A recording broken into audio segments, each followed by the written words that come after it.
यह हॉस्टल बहुत पुराना था। इसकी दीवारें अनागिनात नाइटों की कहानी और फुसफुसाती थी।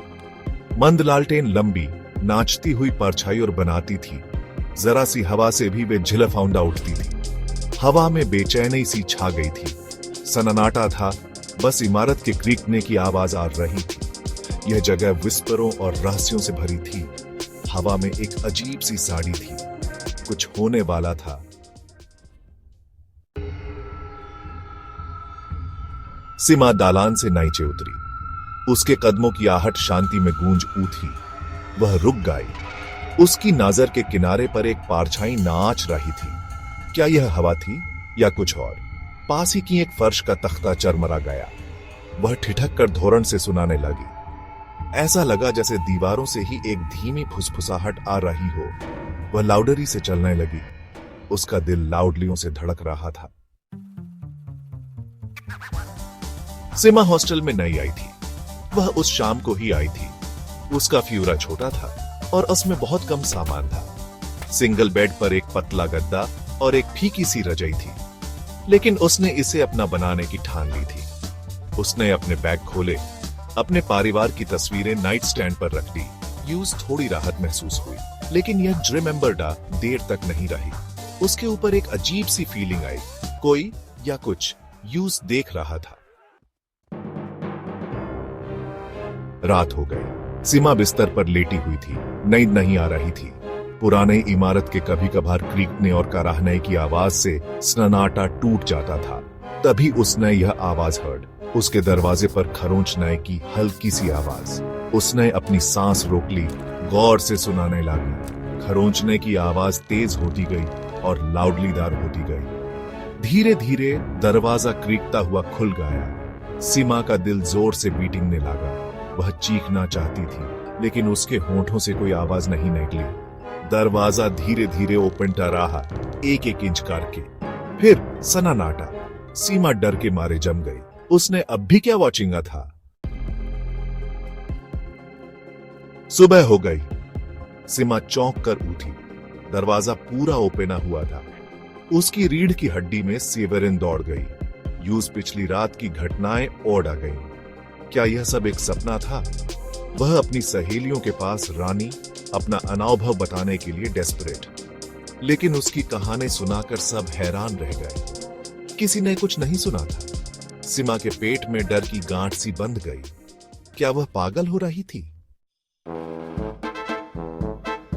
उसके बाद के दिन एक धुंध की तरह थे। फर्श के तख्ते की हर आवाज, हवा की हर फुसफुसाहट सीमा की रीढ़ की हड्डी में सिवरिन राना देती थी। यूज यह एहसास नहीं हो रहा था कि यूज वॉचिंग जा रहा है, उसका पीछा किया जा रहा है। एक रात वह संगीत की आवाज से उठी। यह एक उदास धुन थी जो पियोरनाव पर बज रही थी, लेकिन हॉस्टल में कोई पियोरनाव नहीं था। सीमा ने अपने सिर पर कंबल खींच लिया। आवाज को हेलने की कोशिश कर रही थी, लेकिन संगीत और तेज होता गया। सीमा अब और बर्दाश्त नहीं कर सकती थी। उसने अपनी दो सहेलियों रानी और प्रिया को अपने दिल की बात टोल्ड। यूज राहत फाउंडी कि उन्होंने उसकी बात पर यकीन किया। तीनों लड़कियों ने फाउंड कर जांच करने का फैसला किया। उन्होंने पुराने हॉस्टल के हर नौकड़ और क्रेन की तलाशी ली, लेकिन उन्हें कुछ भी अजीब नहीं फाउंडा। जब वे हार मानने ही वाली थीं, तभी रानी दालान में एक ढीले फर्श के तख्ते पर ठोकर मार गई थी। क्या यही इस रहस्य का जवाब हो सकता है? सांस हेल्डकर उन्होंने फर्श के तख्ते को ओपन। इसके नीचे उन्हें एक छोटी धूल भरी चाबी फाउंडी। यह अटारी की चाबी थी, एक ऐसी जगह जो ईयर्सों से बंद थी। लड़कियों ने घबराहट भरी नजरों से एक दूसरे को वॉचिंगा। यही था। वे क्रीकती सीढ़ियों से अटारी पर चढ़ गए। हवा धूल और सड़ांत की गंध से भरी हुई थी। फ्यूरे के बीच में एक पुराना जर्जर पियोरनाव प्लासीडा था और पास ही एक मेज पर एक फीका पत्र पाड़ा था, जिसके किनारे उम्र के साथ पीले पड़ गए थे। यह एक जवान लड़की का पत्र था जो कई साल पहले हॉस्टल में रहती थी। पत्र में अकेलेपन, अतरफापौर और अंततः त्रासदी की कहानी बताई गई थी। लड़की की अटारी में ही मौत हो गई थी। उसने प्योरनो पर अपना दिल निकाल दिया था। जैसे ही लड़कियों ने पत्र पढ़ना समाप्त किया, अटारी में शांति छा गई।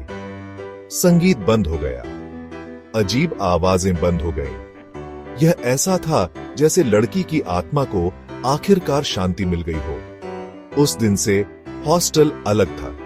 हवा में अब डर नहीं था, परछाइयां अब खतरनाक नहीं लगती थी। सीमा, रानई और प्रिया ने अपने डर का सामना किया था, और ऐसा करके उन्होंने न केवल खुद को बल्कि अटारी में अकेली लड़की की आत्मा को भी मुक्त कर दिया था।